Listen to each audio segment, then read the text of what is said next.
was treating someone who had a needle phobia recently, and this person really felt trapped by authority figures that were medical, and this person had their reasons for it. And so the first thing I did, because we were working with this needle, was say, you're going to practice getting the hell out of here. So I'll come at you, I'll come at you with this needle, you know, I don't have a needle, but we'll pretend I do. Okay, so I'm going to move it towards you, and you're going to tell me to stop, and you're going to leave the room, because you want to see that you can. You know, and the person will think, well, I know I can. It's like, no, you don't know. You don't know. And so we're going to practice it, just like a kid pretending. And so I move forward with the non-existent needle, and they say stop, and I stop, and they say I'm leaving, and they leave, and they come back and they're smiling because they didn't know they could do that, you know. And part of them is still thinking, well, I'm a 4-year-old kid and there's no way I can get out of here, no one's going to listen to me.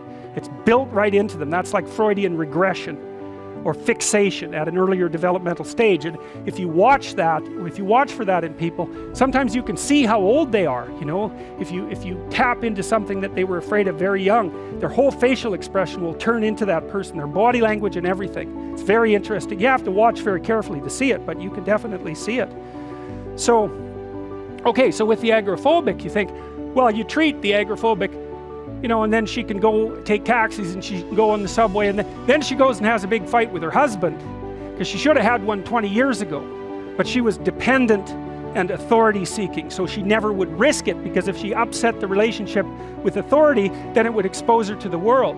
And so she was always in a subordinate and inferior position, and a bit of a slave. And one of the things that often happens when you treat someone with agoraphobia is they get a lot more assertive.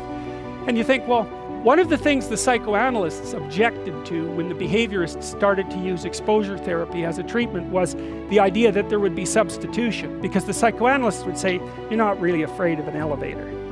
So if I just treat your elevator fear, because that's really not what you're afraid of, the fear is just going to pop up somewhere else.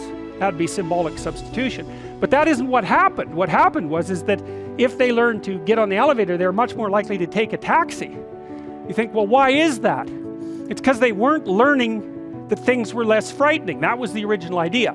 The original idea was counter-conditioning. That basically the person had been conditioned to be afraid of whatever it was, and then what you did was you put them in encounter with that, and you let them breathe and relax, and then the relaxation they learned would counteract the panic, and that's why exposure therapy worked. But it turned out you didn't need to do any of that. It wasn't counter-conditioning at all. And so then you think, well, it's fear reduction or habituation. That was the next theory. Habituation is just, if you take a snail, he comes out of a shell, you poke him, he goes into a shell, then he comes out again, poke him. It's how you tease a snail, if you ever need to know that. So he comes out, you tap him, and you do that 10 or 15 times, the snail gets bored, and you tap him, he just sits there. Now, he doesn't get bored, because snails are probably always bored, but what's happened is that in some sense, you've exhausted the nervous system representation. That's one way of thinking about it. Or you can think about it as a very simple form of learning. That's habituation. It's you learn to ignore. And the idea then for a while was that you were teaching people to habituate to these things they were afraid of. But that also turned out not to be true.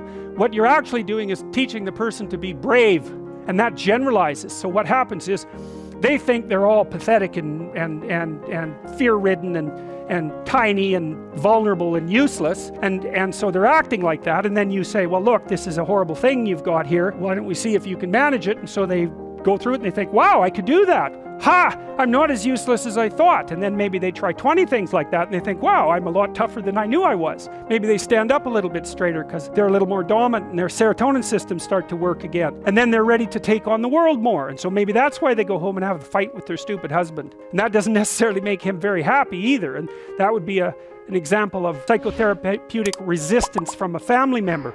Do you really want your person to be better, right? If they're a little more assertive and a little less fearful, you might not be able to tyrannize over them so easily. And so it's not necessarily the case at all that you would be happy about that. So you got to watch that sort of thing too. And maybe the person wouldn't even be that happy about it because they're getting all sort of secondary benefits from being, neurotic and martyred, because that's a vicious weapon. To be weak and useless, if you can wield that as a weapon, it's extraordinarily effective. So you got to watch for that sort of thing to be working against your psychotherapeutic aims as well.